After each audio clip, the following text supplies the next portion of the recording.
Bienvenidos todos a este nuevo episodio de Entre Cafés y Experiencias, un lugar en donde nosotros compartimos experiencias, conocimientos, en donde vamos a comentar herramientas que nos van a ayudar a generar pues una modificación, ¿no? Desde la psicología aplicada. Yo soy Laura Monroy y estoy muy emocionada nuevamente de estar con todos ustedes porque vamos a hablar sobre una temática bien importante que es la implementación de programas conductuales en el ámbito escolar. Y pues bueno, ustedes ya saben que cada sesión está conmigo mi compañera de fórmula, Jorge Manzano. Hola, ¿qué tal? Un gusto saludarlos. Estamos en este nuevo episodio compartiendo estas experiencias de aprendizaje y sobre todo, pues recuerden ustedes seguirnos a través de nuestras redes, comentarnos qué es lo que les gustaría ver en nuestros programas, incluso alguna duda o alguna forma de contactar a nuestros invitados. El día de hoy tenemos una invitada especial. Ella es Adriana Ramírez Medina y es psicóloga de formación, especialista en el trabajo de la intervención cognitivo-conductual. Y bueno, hoy nos va a hablar acerca del tema que ya nos comentaba Laurita sobre los programas conductuales y la parte de la autorregulación. Considerando que pues estos son algunos de los programas efectivos que hemos visto a lo largo de todos nuestros episodios y los últimos enfocados en la terapia cognitivo-conductual. Pero bueno, le vamos a dar la palabra para que ella se presente, nos diga qué hace, qué se dedica, dónde la encontramos, etc. Okay. Bienvenida. Muchísimas gracias, muchas gracias por la invitación. Es un gusto para mí estar aquí, compartir este momento con ustedes. Bueno, pues mi nombre, como ya lo mencionaron, es Adriana Ramírez. Yo soy psicóloga y me dedico al trabajo sobre todo desde la terapia cognitivo-conductual. También he tenido experiencias para el trabajo en escuelas, el abordaje desde el apoyo tanto como tutora, también como psicóloga en apoyo psicoemocional en niños y preescolares. Y bueno, pues actualmente también intervengo con jóvenes y adolescentes en la etapa de preparatoria y universitarios.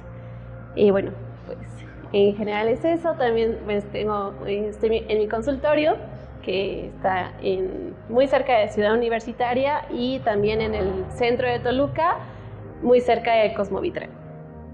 Perfecto, pues vamos a estar hablando de un tema, Jorge, y que a todas las personas les apura, ¿no? Vamos a hablar de mamás, maestros, tutores, orientadores, que es la falta de regulación de los chicos, tanto niños de primaria, ya desde kinder también se observa esto, hasta lo que es preparatoria, ¿no? En donde encontramos que existen falta de límites, falta de aprendizaje, desmotivación, los chicos se quiebran por todo, entonces generan muchos comportamientos que de repente preocupan, no solamente a lo mejor a los maestros, preocupan también a las personas que estamos en esta labor de la salud mental. Y entonces hoy justamente vamos a tocar ese tema tan importante que cada uno de ustedes dentro de sus casitas va a estar identificando que puede haberlo vivido o lo está viviendo en casa, ¿no?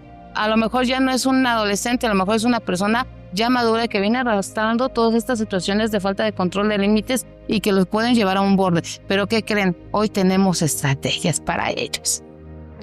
Sí, recordemos que esta parte de la conducta pues es un evento que todas las personas tenemos y desarrollamos, pero a veces no nos damos cuenta qué tanto nuestros comportamientos y sobre todo las acciones que vamos teniendo pues pueden afectarnos a nosotros o pueden afectarnos a otras personas, y ahí es cuando se genera este conflicto, ¿no? Entonces, si ustedes se llegan a identificar con algo de lo que mencionamos aquí, es importante que si les genera malestar, como siempre lo recomendamos, se puedan acercar a un especialista para que puedan tratarlo desde el ámbito de la psicología. Pero bueno, vamos a entrar un poco ya de lleno con esto de la temática que tenemos el día de hoy, y quisiera que Adri nos comentara un poco más, pues, ¿a qué se refiere esto de los programas conductuales o en general cómo identificamos que una conducta puede ser adaptada o desadaptada? Porque a veces decimos, no, pues es que lo que yo hago está bien, ¿no? O lo que yo les digo a mis hijos o lo que yo dejo que mis estudiantes o los adolescentes hagan, pues está bien, pero no es cierto. Sí, Cuéntanos. Así es. Bueno, pues para empezar, cuando hablamos de programas conductuales específicamente aplicados al ámbito escolar, se refiere a los planes que están pensados en ya sea observar, modificar o replantear algunas conductas a nivel grupal o individual desde el ámbito escolar. Claro, no implica tal vez una intervención psicoterapéutica, porque eso también es una limitante para los ambientes escolares, pero sí implica que podamos tener estrategias que vayan dirigidas específicamente a estos lugares. Entonces, justamente, ¿no? A veces los maestros, los directivos o incluso los papás se encuentran ante estas situaciones donde piensan es que mi hijo se porta mal o es que mi hijo es un niño problema, etcétera. Y la realidad es que no. Es importante aclarar que cuando podemos observar a los niños o a los jóvenes incluso, antes que etiquetar al niño o a la niña, a la persona, es importante primero observar la conducta, ¿no? Hay que separar la conducta de la persona, porque cuando no lo hacemos, pensamos es que fulanito es malo, es violento, es retador, cuando no es así. En realidad, la conducta de este pequeño o de esta pequeña puede ser violenta, la conducta puede ser desadaptativa, ¿no? Pero no es el niño en sí. Entonces, justamente estos programas se plantean cuando en las escuelas y estos ambientes estamos observando el exceso tal vez de conductas o la falta de conductas adaptativas en este caso, para que puedan tanto convivir, ¿no? Regularse y sobre todo también generar un buen ambiente escolar. Y bueno, cabe mencionar que a veces lo que mencionas, Adri, tiene mucha relevancia en que se hacen estigmas, se hacen prejuicios, y es ahí donde creamos muchas de las etiquetas hacia el comportamiento, hacia las conductas de la persona, pero lo generalizamos, ¿no? Y entonces es cuando, por ejemplo, el niño que le pegó porque se defendió, y al rato le dice, no, es que es el pegalón, ¿no? Es que es el que muerde, es el mordelón, y así, ya ni siquiera su nombre le dicen, pierde como esa identidad propia. Pareciera que dejara de ser eso para convertirse en la conducta, ¿no?, disruptiva que tiene, o el que roba o cosas así, ¿no? Pero no atendemos a la conducta, sino más bien vemos el general de las cosas. Pero yo no sé si te ha pasado de repente, nosotros que estamos ya en consultas, que ya te llegan incluso las mismas docentes, ya te los diagnostican, ¿no? Ya te dicen, vete con el psicólogo porque ya es un niño con ciertos problemas, con déficit de atención, con actitud negativista, y dices, ah, caray, ¿cómo es que me lo están diagnosticando? Y bueno, aquí viene la segunda pregunta. Adri nos está diciendo que debería haber programas, ¿no? Es el deber ser, programas que nos apoyen a estar observando este tipo de conductas y ver qué podemos hacer para adaptarlos. Sin embargo, creo que la realidad no es así. ¿Qué nos dices de ello? Bueno, es muy cierto, ¿no? Cuando estamos ya dentro de un ambiente escolar, encontramos muchísimos, no sé cómo llamarlos, tal vez barreras o dificultades. En este caso, podemos ver que justo, ¿no?, desde nuestras propias creencias o nuestras propias actitudes como maestros, como padres, como directivos, ya llegan a tal vez marcar, ¿no?, justamente tanto las etiquetas como el hecho de que no se puede hacer más por esa persona o por ese niño, ¿no?, cuando en realidad no es así. También es cierto, la sobrecarga de trabajo, la falta de tiempo que tienen los docentes por todas las cuestiones administrativas, etcétera, la cantidad de contenidos que deben de abordar, también llega a ser limitante justamente para que se apliquen los programas, ¿no?, que idealmente, ¿no?, podríamos estar aplicando, pero es muy cierto. Entonces, ¿qué encontramos en un ambiente escolar? Pues nuestra realidad nos dice, no hay tiempo, no hay disposición, no hay herramientas, no hay recursos, o incluso que afortunadamente cada vez más los psicólogos hemos estado entrando a estos ambientes escolares.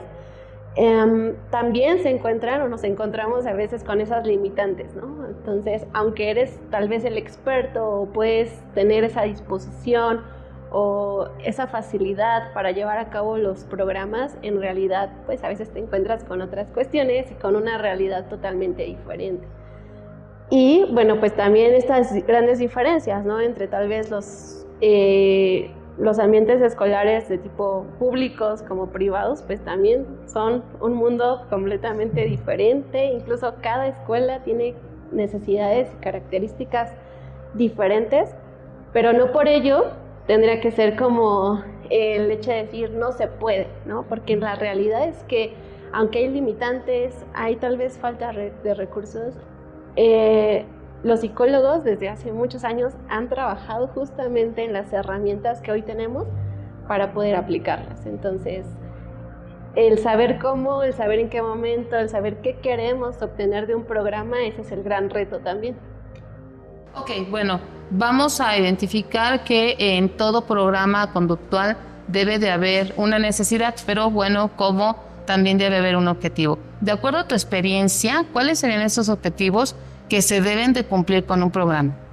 Bueno, aquí el objetivo va a variar y va a depender mucho de lo que quiere o de las situaciones, las circunstancias que está viviendo la escuela como tal, ¿no? Podemos atender, sí, cuestiones de conductas disruptivas, tal vez violencia, bullying, etcétera, pero también un programa puede responder al objetivo de que el ambiente escolar sea más ameno, de que los alumnos sigan ciertos programas o que se busque el que tengan acceso a tener ciertos comportamientos en particular, ¿no? Dependiendo de cada escuela y de lo que busque cada uno, ¿no? Entonces, en sí, cuando hablamos de problemas conductuales, pues queremos casi como que venga, no sé, el psicólogo clínico o el subdirector, etcétera, o sea, personas que tal vez en ese momento no tienen mayor papel o rol dentro de estos programas, sino que los programas se pueden ir construyendo de acuerdo a la necesidad, y también cada escuela puede ir construyendo este programa ya sea en una sola situación o en varias, ¿no? Podemos ver varios programas aplicados en una misma escuela, dependiendo del grupo, dependiendo de las conductas que queramos cambiar o modificar, etcétera.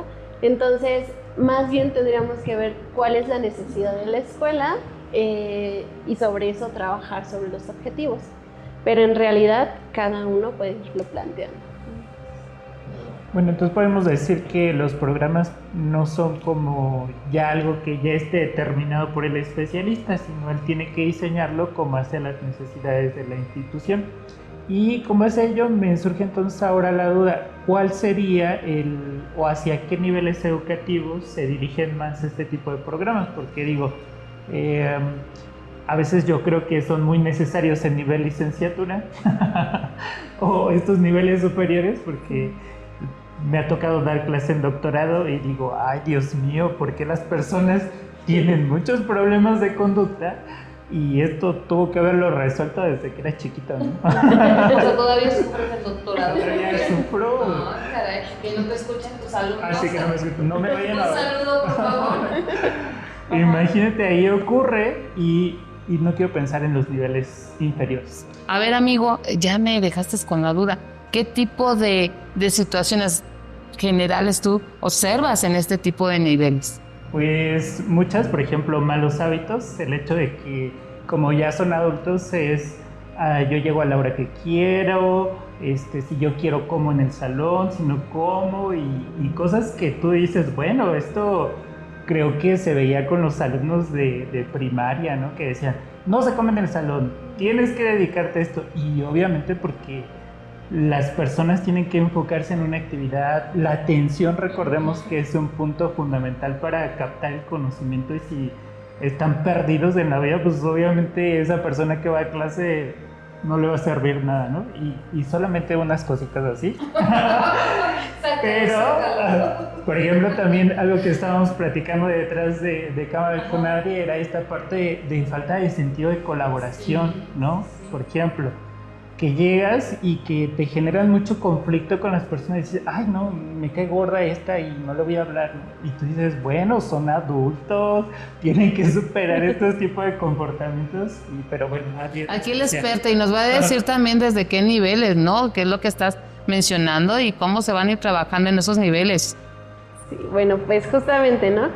Como ya lo mencionas, los programas conductuales no son exclusivos de ciertas edades y lo vemos sobre todo porque de acuerdo al contexto identificamos ciertas situaciones, ¿no? Pero justamente la facilidad tal vez de los programas conductuales es que se pueden aplicar desde preescolares, ¿no? Desde los grupos preescolares que están en las primeras etapas de aprendizaje, que pues la conducta en sí misma es aprendizaje, ¿no? Entonces de ahí surge.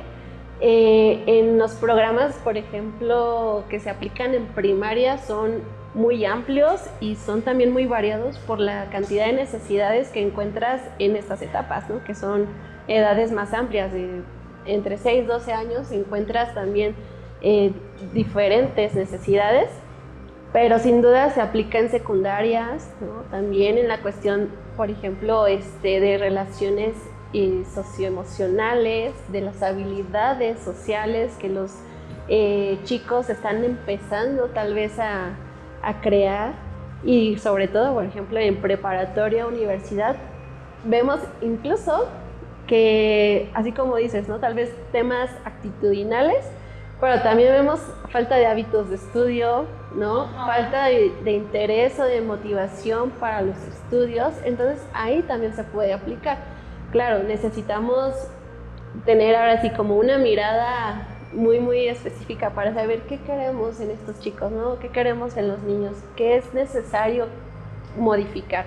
Entonces tenemos que los programas se pueden usar en cualquier edad, y claro, cada uno va a tener sus particularidades, pero que no hay limitantes. O sea, esa es la gran ventaja de los programas conductuales, que no son exclusivos de ciertas edades y que tampoco son restrictivos a que si aplico un programa conductual, entonces ya no puedo aplicar uno socioemocional, por ejemplo.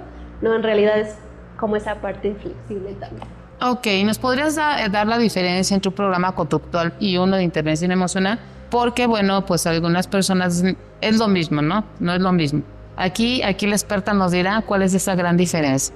Sí, bueno, pues las diferencias son muchísimas, ¿no? Pero podemos verlo, o sea, desde los objetivos, el programa conductual, como lo dice, pues va a trabajar sobre conductas, es decir, sobre lo que observamos, sobre lo que las personas hacen. En cambio, el socioemocional, o los que están enfocados sobre todas estas habilidades socioemocionales, están pensadas justamente en los sentimientos, en lo que el chico o la chica siente y en los pensamientos, tal vez. Y que también podemos retomar un poco de los conductuales en cuanto a los pensamientos, pero van a estar más dirigidos digamos, en ese sentido, ¿no? Sus objetivos, las herramientas que utiliza cada uno también son muy diferentes, ¿no? Por ejemplo, podemos implementar una economía de fichas tal vez en el conductual, pero no me va a funcionar eso en el socioemocional, porque no me interesa tal vez esa habilidad en ellos, sino tal vez más la expresión, la identificación de emociones. Entonces también es el tipo de herramientas que se usan, los objetivos, digamos que varía también en esas cuestiones. Son como básicamente las principales diferencias, pero podemos al mismo tiempo conjuntarlas, o sea, así hacer partícipes un programa conductual y al mismo tiempo poder implementar uno socioemocional. Entonces, yo creo que sobre todo en aquellos casos en los cuales tú identificas que el niño, el adolescente, la persona que está trabajando, está pasando por estas situaciones, no logra desde su sentir, ¿no? Identificar qué emociones están, ¿no? De repente tú le preguntas, oye, ¿qué sentiste? Pues mucho coraje, ¿no? Pero, o lo quiero matar, ¿no? Así a veces te lo quiero matar, lo quiero deshacer, ¿no? Pero tú dices, bueno, antes de todo esto hay otra serie de emociones que tú no la estás captando, que no estás identificando la parte de me dejaste desprotegida, me traicionaste, estoy confundida. O sea, son muchas cosas que te pasan. Y si tú analizas las situaciones que de manera personal vives, te vas a dar cuenta que sí, o sea, hay algo que tú dices, es agresión, sí, pero anterior a ello hay una serie de situaciones que van pasando, ¿no? Desde el enojo te vas subiendo los colores, de repente estás decepcionado. O sea, es bien importante saber identificar, y es mentira que tengamos 6 emociones. Tenemos más. ¿O no, Jorge? Claro, son emociones compuestas, pero bueno, ese es otro tema. Ese es otro tema, pero bueno, también hay que identificar las otras emociones. Si quieren conocerlo, pues ya saben, escríbanos para... Y me surgió un poquito esta parte, o me llama la atención lo que mencionas sobre la aplicación de los programas conductuales y socioemocionales que pueden ser complementarios, ¿no? Y que a la vez creo que pueden rendir grandes frutos, porque a veces no solo es la conducta, sino viene acompañado de una condición emocional o actitudinal, como bien se mencionaba, que es difícil que a veces las personas reconozcan, ¿no? O que incluso nosotros reconozcamos, hasta que alguien más nos los dice, mira, y quedamos como en esta conciencia. Pero la cuestión aquí es cómo identificar cuál es la necesidad que debemos trabajar en estos programas, porque suele suceder que, bueno, en algún momento me tocó ¿tú eres psicólogo? Oye, ¿qué crees que en mi escuela roban, ¿no? Y quisiera que disminuyera esto porque pues no encontramos al que roba, ¿no? Y la cuestión es que a veces las personas que están en autoridad o que tienen el poder, pues dicen qué es lo que se quiere hacer, ¿no? Y cuando tú llegas y dices, no, pues es que el robo no se debe a esto, el robo se debe a cosas actitudinales o cosas emocionales que roban no por querer robar, sino porque querer sentirse parte del grupo, ¿no? Y es la forma de llevar. Hay una consecuencia de la cosa, ¿no? ¿Cómo se daría cuenta uno de esa necesidad?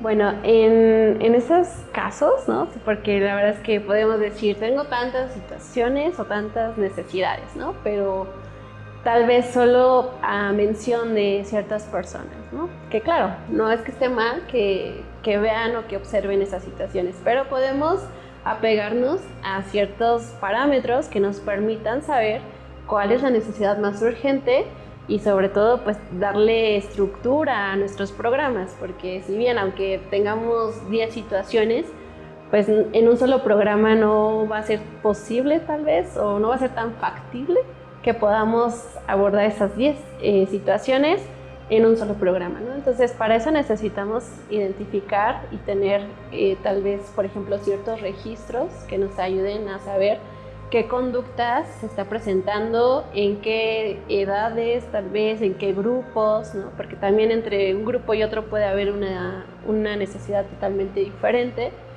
Y sobre eso, pues ir planteando tal vez mis objetivos, ¿no? Entonces, ante eso, como les decía, un registro, tal vez algunos programas de observación que puedan hacer tal vez los propios psicólogos o tutores, ¿no? Dependiendo de los roles que tengan en el ámbito escolar. Pero pues también existen la posibilidad de generar parámetros, ¿no? Y entonces ahí, en los últimos 6 meses se presentaron ciertas conductas, se dieron con más frecuencia ante ciertas situaciones, así que detona esa conducta, y sobre eso tener un registro, ¿no? Eso sería como nuestra forma más viable de poder comprender y poder identificar cuál es la conducta, cuál es el objetivo que va a buscar mi programa, ¿no? Entonces, igualmente, ¿no? Podemos tal vez implementar un programa, no sé, en tercero de secundaria con sus objetivos muy específicos y poder implementar uno diferente en primero de secundaria, ¿no? O sea, dependiendo de las características, pero para eso necesitamos tener certeza y tener sobre todo el margen de cuánto tiempo lleva tal vez esta conducta, qué la detonó, hacia dónde se dirigió o qué conductas surgieron a partir de esa situación. Eso va a ser muy útil y eso nos va a dar más claridad sobre qué trabajar primero y qué trabajar tal vez posteriormente. Ok, lo que tú comentas entonces viene siendo la parte del diagnóstico, ¿no? Me imagino que como en todo programa hay etapas. ¿Cuáles son, de acuerdo a tu experiencia, las más específicas? Y que, bueno, si ustedes están en una situación de este tipo, pues que sepan que se está aplicando correctamente, porque también a veces no se cuenta con psicólogos dentro de la escuela y pues recurren a otro tipo de personas que pueden vender paquetes, ¿no? O algunos programas y no son tan expertos. Entonces vamos a comentarles qué fases deben de seguir. No quiero decir nombres, pero es el del coche. Eso lo vemos después. Pero sí, es que hay que alertar finalmente. Estos problemas que se dan en los ámbitos educativos, pues se pueden salir de las manos. Yo recuerdo un caso de manera muy general en donde en una institución se estaba practicando por un 10% de la población el putting, ¿no? Entonces, pues les vendieron ciertas herramientas y demás y entonces detonan un caos. Por eso es importante que sepan qué etapas o qué fases son importantes en estos programas. Y antes de que sigamos, y recordemos que la motivación o traer pláticas motivacionales no siempre cambia la conducta. Claro. Porque luego nos encontramos con que, ay, pues tráete a tal artista que nos dé una plática de motivación a ver si así mejoran tus hábitos de estudio y dice, ¿estás seguro? Tráete a Jorge Manzano. Sí. Dice Adri, no, pues es que no hay que... Tenemos 10, 20 conductas, pero a veces no las podemos atender todas. Pero si atendemos una que pueda ser la efectiva, seguramente todas las demás se van a cambiar, ¿no? Sí. ¿O tú qué opinas, Adri? ¿Cuáles son esas fases del programa? Pues justo, ¿no? Como ya igual nos encaminamos hacia allá, el diagnóstico, ¿no? Saber qué está pasando, con qué frecuencia, qué está suscitando tal vez otras conductas. El diagnóstico es súper importante y con diagnóstico podemos implementar también varios recursos, ¿no? Desde la observación, que es básico, el hecho de que podamos estar al pendiente de nuestros propios alumnos, de las situaciones que están viviendo en casa, tal vez entrevistas individuales con ellos para poder entender mejor la situación y no solo quedarnos tal vez con lo que yo creo o yo me imagino que está pasando. Igual la aplicación, por ejemplo, de algunos test o escalas que puedan darnos más luz, ¿no? O darnos más certeza, sobre todo, de qué conductas sí están presentes y cuáles, pues, posiblemente solo fueron situacionales, ¿no? Como por causa de otra. Entonces, el diagnóstico va a implicar no solamente un recurso, sino varios, pero que esos recursos me permitan saber y definir la conducta, ¿no? Sobre todo, hay veces que en algunas escuelas nos ha tocado tal vez como, es que la conducta que más se presenta es el berrinche, ¿no? Bueno, pero ¿cómo sabes que es un berrinche, no? O sea, ¿cómo lo defines? ¿Cómo lo puedes trabajar, no? Y lo que como en psicología conocemos, ¿cómo lo operacionalizas, no? O sea, ¿cómo identificas esa conducta? Y a veces, pues justamente, ¿no? Los maestros se quedan solo con las etiquetas, ¿no? Con el es malo, con las berrinches, y la verdad es que esa conducta, pues, es muy ambigua, ¿no? O sea, podemos encontrar muchas cosas dentro de esas etiquetas, y lo que nos va a servir el diagnóstico es a delimitarlas, ¿no? Posterior al diagnóstico, entonces ya podemos trazar nuestro modelo de intervención, ¿no? Que es aquí donde podemos ya sea dirigirnos, dependiendo de la edad, a programas totalmente conductuales, por ejemplo en primaria o en preescolar, donde se utilizan muchísimo los parámetros de economía de fichas, ¿no? Cuestiones sobre todo más modificación de conducta, pero en secundaria, prepa, nos sirven muchísimo, por ejemplo, los círculos de escucha, ¿no? Los círculos donde entre ellos mismos como compañeros pueden aclarar situaciones, generar diálogo, obviamente sentirse escuchados y sobre eso trazar tal vez alternativas, ¿no? Entonces eso sirve muchísimo para los jóvenes entre secundaria, prepa, tal vez universidad, pero universidad como que ya cada uno va retomando su camino, sus propios objetivos, entonces es un poquito más difícil que se abran a ese diálogo, pero en secundaria y prepa pues sí puede ser mucho más funcional, ¿no? Entonces sobre eso podemos ir trazando ya la ruta, ¿no? Ya tengo mi objetivo, ya sé qué conductas son las que vamos a tener ahora, cuánto tiempo necesito, por ejemplo, ¿no? Y sobre todo, que algo que a veces puede ser que para los docentes o los directivos y sobre todo también los padres no quede claro como entonces qué hago, ¿no? Como estas herramientas, voy con el coach o voy con otra persona. La realidad es que los trabajos que manejamos, ¿no? o a donde nos remitimos sobre todo son a las investigaciones, ¿no? Las grandes ventajas que tenemos desde el enfoque cognitivo-conductual es que estos programas, por ejemplo, se pueden replicar, ¿no? Entonces ya podemos retomar programas tal vez que se hicieron, que se retomaron en otras instituciones.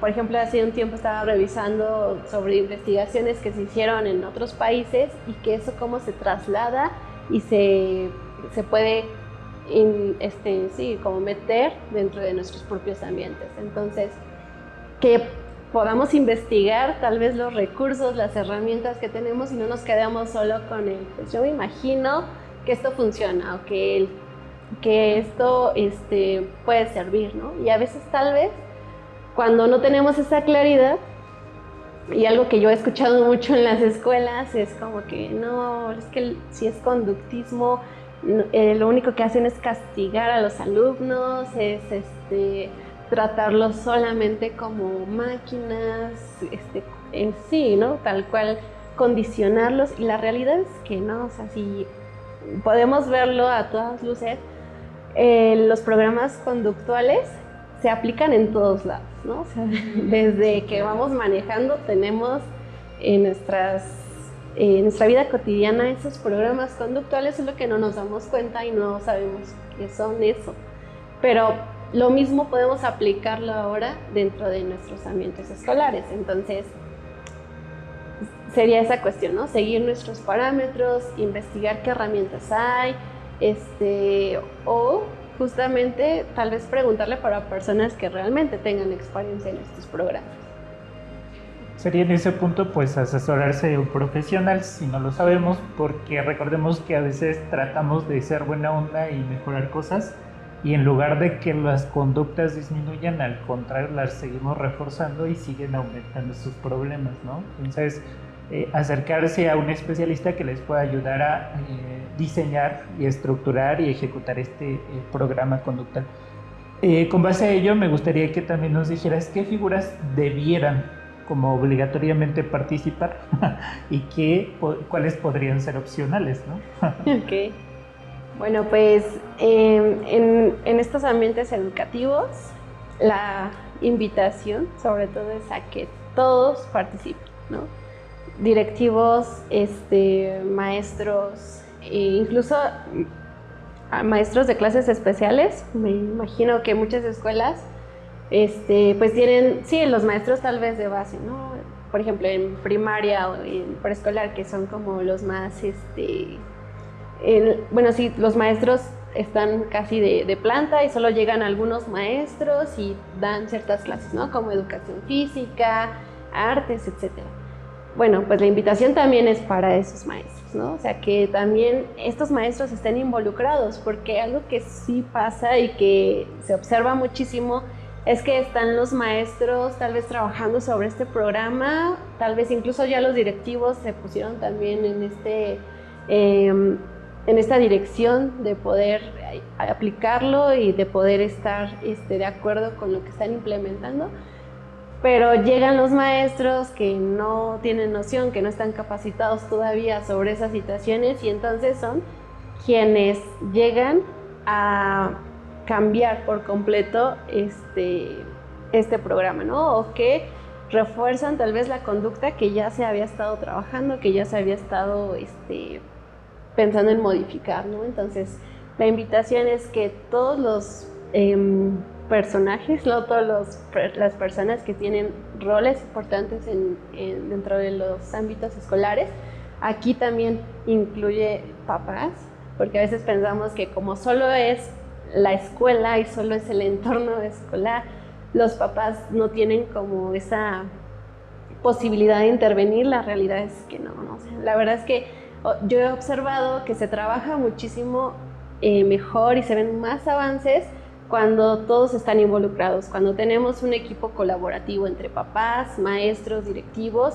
y por supuesto todos enfocados al bienestar del alumno, ¿no? Entonces, que papás conozcan de qué va a tratar el programa, por qué se va a implementar, qué se está observando, qué está generando incluso, ¿no? Tal vez, y que también ellos sean partícipes de que estas situaciones puedan tal vez retomarse en casa, ¿no? O que puedan reforzar tal vez ciertas cosas que por el tiempo, por las cuestiones académicas en la escuela ya no se vieron.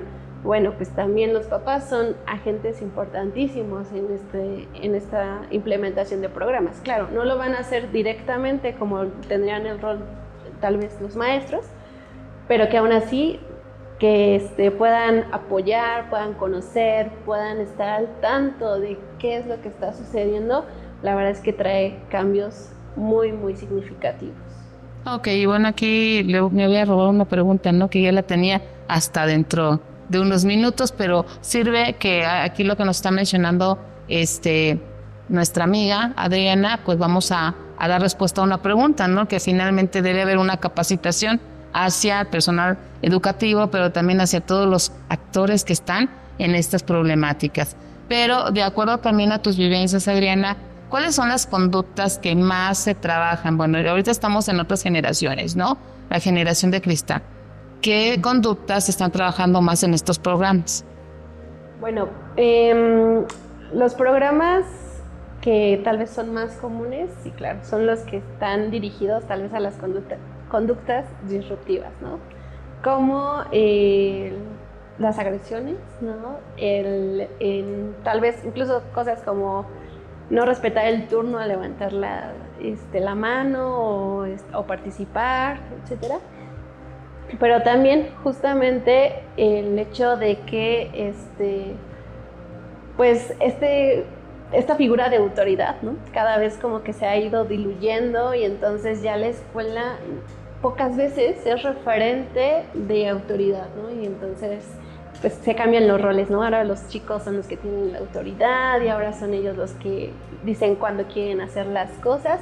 Bueno, pues en esos casos un programa de conductual puede ser muy funcional, ¿no? Y sobre todo puede ser aplicado a que no vayamos en contra de los chicos, ¿no? Porque a veces pensamos que la escuela está en contra de los papás, la escuela está en contra de los alumnos. La realidad es que no.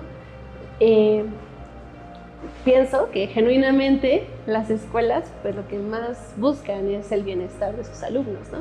Porque no solo les conviene como escuela, sino que les conviene como sociedad el hecho de que estos espacios formativos realmente tengan ese impacto.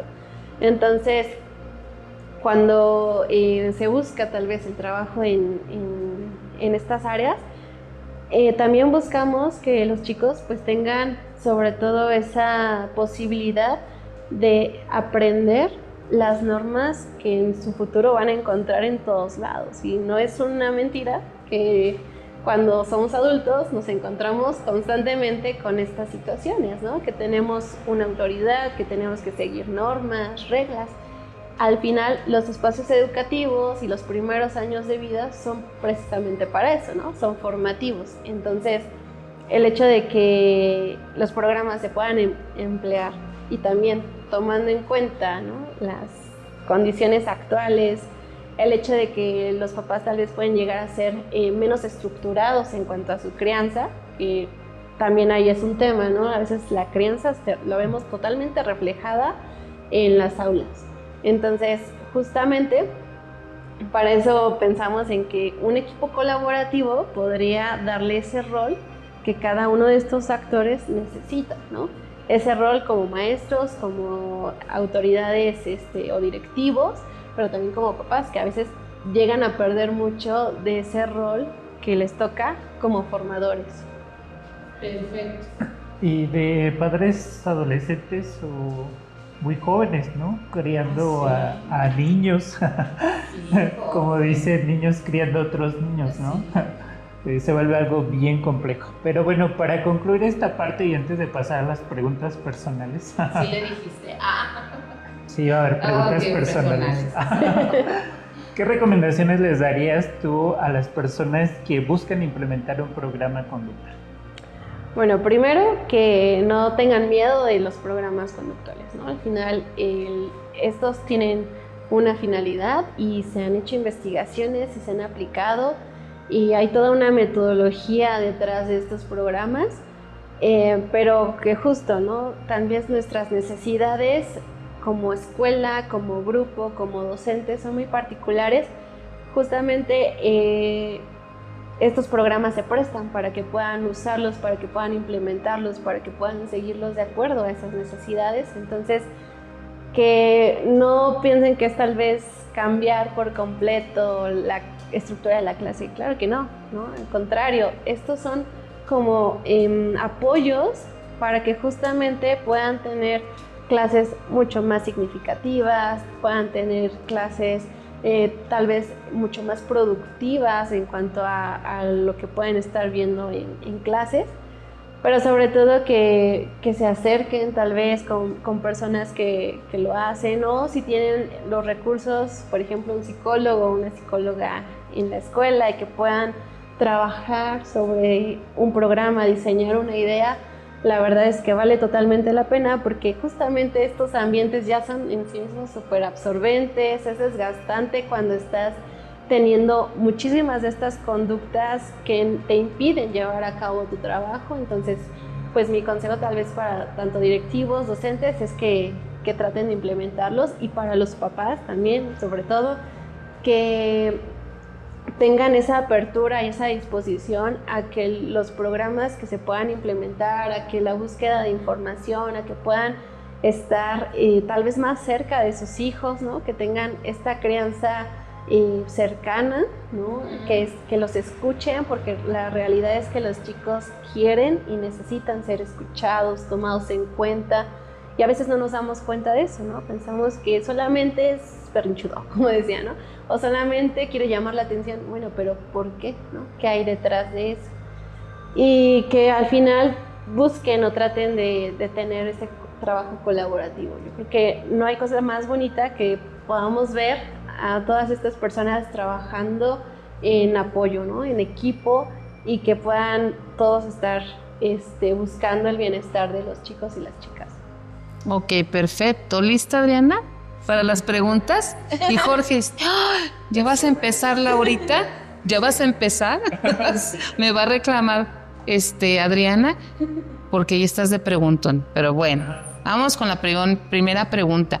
A mí me gustaría saber, bueno, el reto más importante o más grande en tu vida que tú hayas recordado. Sé que estás en una edad muy jovencita, pero de repente, ¿no? Decimos, hoy cuando salí, fue un reto. Yo en algún momento explicaré que cuando yo salí, estuve en una escuela con prepos, ¿no? Y en algún momento lo comentaremos, pero como que de cierta manera, en lugar de darme miedo, fue decir, ok, vamos, ¿no?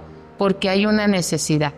Y solamente quiero decirles a aquellos que de repente estuvieron en esa preparatoria, que me retaron, me dijeron, te vas a ir, porque habían corrido a varias psicólogas ahí, ¿no?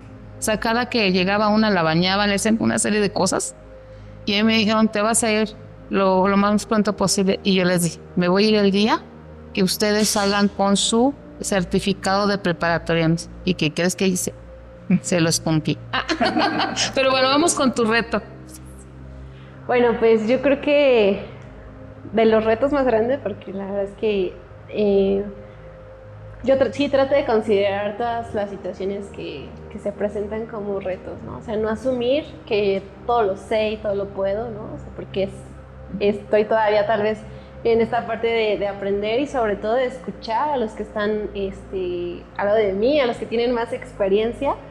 Pero recuerdo muchísimo, por ejemplo, en alguna ocasión, a un chico que se pretendía integrar a una aula regular, que en este caso era un niño con autismo, me parece, ¿no? que a veces pues también llega a ser como un reto, ¿no? No solo para el niño, sino para todos los demás y para el grupo, para los maestros. Y de pronto la primera respuesta de las maestras e incluso de los directivos fue: no puedo con él, yo no sé sobre autismo, yo no estoy capacitada para eso, y así te lo digo, ¿no? Es como, conmigo no cuentes, y a ver dónde colocas a este niño. Entonces, la verdad fue un reto, porque no solo era el reto personal de poder integrarlo, sino era tal vez el trabajar con la actitud, con la disposición de estas maestras y maestros. Entonces, la verdad sí fue un trabajo constante, un trabajo de sensibilización, incluso los mismos papás, ¿no?, del resto de compañeros. Es que ya me enteré que quieren tener a un niño con esta situación y yo estoy en desacuerdo porque la realidad es que no es posible, y bueno, una serie de cosas.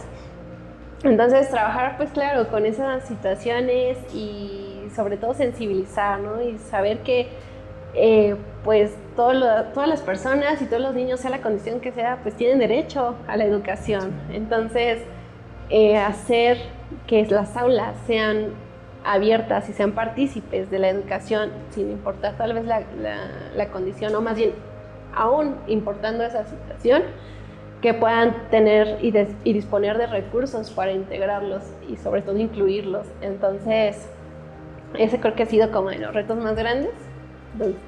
No, y mira, te lo cuenta y empieza a sonreírse, ¿no? Porque cuando dices es un reto y lo logré, dices, ay, yo creo que es la parte de los psicólogos, ¿no? A lo mejor la cuestión económica sí es algo que también vas a recibirlo súper bien, pero esa satisfacción de haber cubierto, ¿no?, una necesidad, de haber acompañado a una persona, de verdad creo que es algo que los psicólogos siempre vamos a manifestar con esa alegría, con esa disposición, con esa memoria, ¿no?, de revivir aquellos momentos que de repente dices, no puedo, bueno, otra vez, ¿no? Y resulta que todo se logra.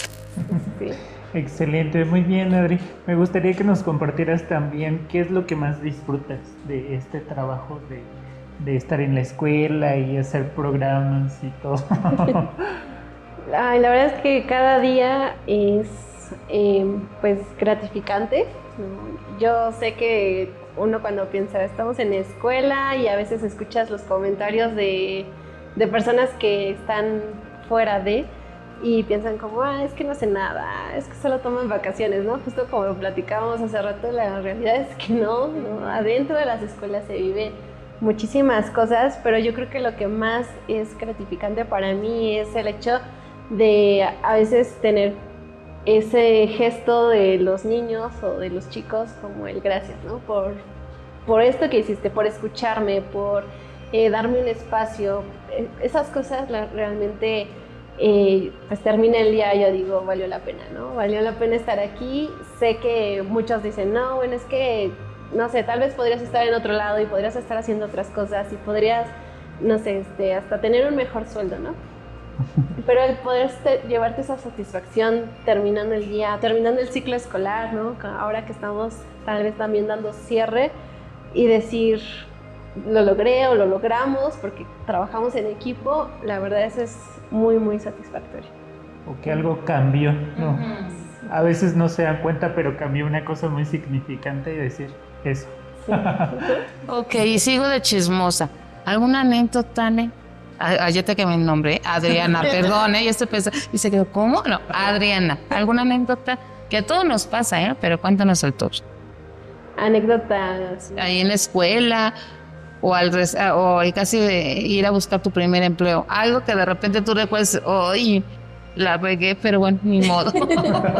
No, bueno, hay muchísimas. Algo que estábamos comentando y que lo traigo ahorita como a memoria, recuerdo todavía cuando era estudiante que estaba pues en busca de mis prácticas profesionales y de estos espacios, ¿no?, que podían abrirse justamente para aprender. Hace unos ratitos le comentaba a Jorge, ¿no?, que yo dije, bueno, voy a probar cosas diferentes, y entonces decidirme de intercambio, ¿no? Por cuestiones de la vida, pues llegué a Guadalajara, y justamente allá hice mis prácticas en un USAER, y fue pues súper gracioso, ¿no? Porque yo no conocía la ciudad, no conocía a nadie, no tenía familia, nada, ¿no? Y aparte, todavía no tenía como esa libertad tal vez de, bueno, sí, lo busco en Google Maps y fácil, ¿no? Como ahora lo tenemos todo. Pero recuerdo que la escuela donde me mandaron a hacer mis prácticas fue como, bueno, me la asignaron y yo llegué y pues preguntando, ¿no? Hacia la gente, oye, la escuela tal, sí, es esta, ¿no? Y llegué y sí, era la escuela, se llamaba como me habían dicho, pero, bueno, me recibieron así como con dudas, ¿no? Así de, caray, nos iban a mandar a alguien. Pero me recibieron, ¿no? Estuve una semana completita ahí y después me habla mi maestra que me hace mi seguimiento y me dice, oye, ¿por qué no estás yendo a la escuela? ¿No? Yo, ¿cómo que no estoy yendo si llevo una semana, yo llevo tal cosa, ¿no? Y me dice, no, es que la escuela a la que tienes que ir está al lado, pero justo se llamaba igual, todo, pero estaba al lado. Entonces yo no entendía cómo era el sistema escolar allá, pero bueno, ya fui y les dije, bueno, es que creo que me equivoqué, aquí no era, etcétera. Entonces acaban de, no, pues sí, no, es que no teníamos noción de que tú ibas a venir. Y me cambiaron a la escuela justo de al lado. Y la verdad es que también fue como todo un reto. Bueno, mientras en esta escuela ya tenía niños con autismo, por ejemplo, en la otra tenía niños con muchísima violencia, situaciones totalmente diferentes, socioeconómicas, las mismas situaciones culturales, ¿no? de esta violencia que se vive muchísimo, que se escucha en este estado.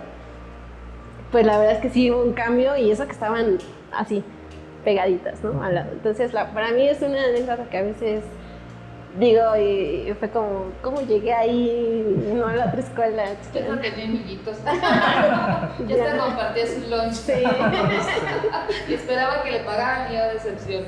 Sí. Pero pues qué bueno que fuiste muy bien aceptada, ¿no? Sí. Cualquiera aquí en Toluca diría, no, pues no. A ver, papelito.